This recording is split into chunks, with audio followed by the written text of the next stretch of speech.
आज चाहिँ घरमै मोमो बनाएर खाने गरे गाइज होइन। बजारमा गएर किनेर खानुभन्दा घरमै बनाएर सबैजनाले खानु होला, हामीले नि बनाएर खायौँ। के छ गाइज, मेरो चाहिँ एकदम ठिकठाक छ, झन् ठिकठाक होला। चाहिँ घरमै मोमो बनाएर खाने गरे गाइज। फाजुल चाहिँ धनियाँ प्याजहरू सबै काटेर रेडी पार्नुभयो। अब चाहिँ मिक्सरमा लगेर हल्का फुल्का पिस्दिम। अब रहेको छ मासुको पालो, मासुलाई नि पिस्छ पास्छ पारेर मिक्सरमा। अब चाहिँ रेडी भयो किमा।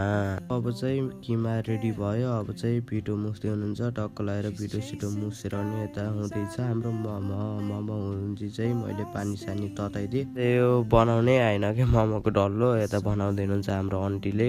टक्क लगाएर सबैजनाले बनाउनु, मैले चाहिँ यही भिडियो मार्दै बनाउने काम थियो। सबै भ्याएर नि मोमो बखालिदिइसक्यौँ पाक्नको लागि। टक्क लगाएर मोमो अनि पाकेर तान्दिउँ। त्यो तानेको होइन गाइस, आधी चाहिँ छ है, अझै पाक्दैछ होइन। टक्क लगाएर तानेर नि घुम तातो मोमो खाने, यति मजा आयो कि गाइस। टक्क हालिदिएको मोमो नि फेरि पाकिसक्यो। अब चाहिँ यो खानुपर्छ। होटलमा गएर 50-60 रुपियाँ खर्च गरेर खानुभन्दा घरमै बनाएर खाने छुट्टै मजा आनन्द बेग्लै छ होइन। त्यो आजको लागि दिनुहुन्छ होला। Thank for watching, see on the next video.